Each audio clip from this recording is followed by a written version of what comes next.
How's it going? Welcome back to another episode of I Am Zain Film Class. I'm your host Zain, and today we are going to do a very special episode. We're going to do a recap and some Q&A. We've covered some awesome topics in our previous episodes, and today we're going to be answering some of those burning questions. So let's jump into it. Before we get into your questions, let's quickly recap on some important topics we've been covering. In episode 51, we talked about exploring the art of montage and filmmaking.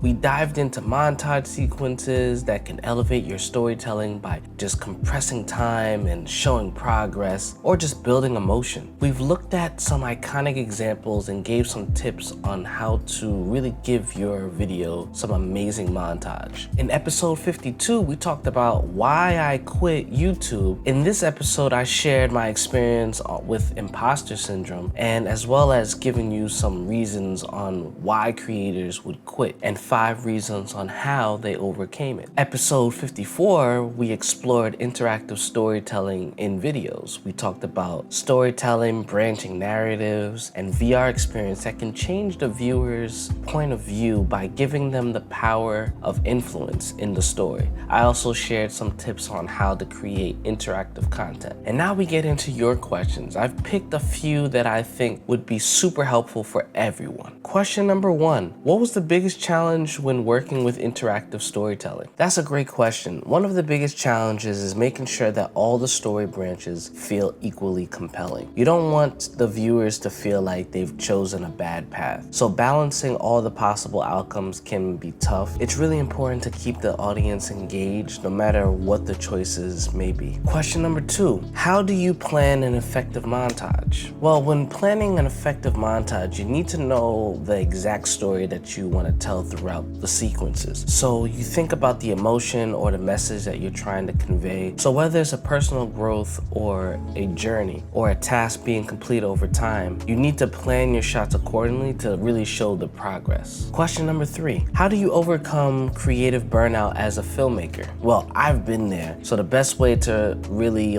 understand how to get past that burnout feeling, you want to be able to take a step back and recharge. Watch some films that you love, try some new hobbies, and experiment with some shorts, and just really work on some low pressure projects. Also, don't be afraid to collaborate with others. A fresh perspective will really engage your creative spark. Make sure you reach out to other people, friends, colleagues, and see how you can help their projects and maybe how they work can spark that motivation within you again. All right, it wouldn't be a proper episode if I didn't have a challenge for you. So pick one storytelling technique that we've discussed, whether it's a montage or interactive video or sound design, and create a 30-second video using that technique. Share it with us on social media using hashtag Zain Film Class, and I'll feature some of those favorites in the next episode. Well, that's a wrap for this episode on recap and some Q&A sessions. So if you got more questions, definitely drop it in the comments below. Don't forget to like, subscribe, and